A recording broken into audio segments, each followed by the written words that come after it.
আজ আপনি দেখে দিব মূলত আপনার হাতে থাকা ফোনের নেটওয়ার্ক স্পিডটা কীভাবে বাড়াবেন। অর্থাৎ আমার হাতে যে ফোনটি রয়েছে সেই ফোনটির নাম হচ্ছে ওয়ালটন প্রিমো R6 Max। এই ফোনটাতে মূলত আমার যখন নেট চালাই নেটটা একটু স্লো চলে। আজ আমি এমন একটা সেটিংস দেখে দিব যে সেটিংসটা করার ফলে আপনার ফোনের স্পিড দ্রুত গতিতে বেড়ে যাবে। অর্থাৎ আপনি ফোনের ইন্টারনেট চালাবেন, সেই ইন্টারনেটের সার্ভিসটা কিন্তু দ্রুত হয়ে যাবে। সো আপনি যদি এই ফোনের সার্ভিসটাকে বাড়াতে চান অর্থাৎ বৃদ্ধি করতে চান এই ইন্টারনেট গতিটাকে, তাহলে কি আপনাকে সেটিংসে কিছু পরিবর্তন করতে হবে। এই জন্য প্রথমে আপনি ফোনের সিমটাকে ঢুকিয়ে রাখবেন, তারপরে যেটা করতে হবে আপনার সেটিংস নামে যে অপশনটা রয়েছে সেটাকে খুঁজে বের করতে হবে। দেন আপনি যখন সেই সেটিংস নামে অপশনটাকে খুঁজে পেয়ে যাবেন, দেন আপনাকে সেই সেটিংস নামে যে অপশন রয়েছে সেটাতে কিন্তু ক্লিক করে দিতে হবে। সেটিংসে ক্লিক করার পর আপনার সামনে অনেকগুলো অপশন চলে আসবে।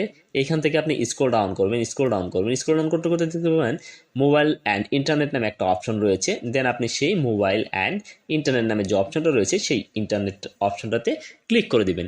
এইটাতে ক্লিক করার পর আপনার সামনে নতুন একটা পপ আপ চলে আসবে। এইখান থেকে আপনি দেখতে পারবেন মোবাইল নেটওয়ার্ক এবং কি ওয়াইফাই নামে একটা অপশন রয়েছে এবং অ্যাডভান্স নামে একটা অপশন রয়েছে। আপনি যে মোবাইল নেটওয়ার্ক নামে যে অপশনটা রয়েছে দেন সেই মোবাইল নেটওয়ার্ক নামের যে অপশনটাতে সেটাতে ক্লিক করে দেবেন। সেটাতে ক্লিক করার পর আপনার সামনে আরেকটা নিউ পেজ চলে আসবে।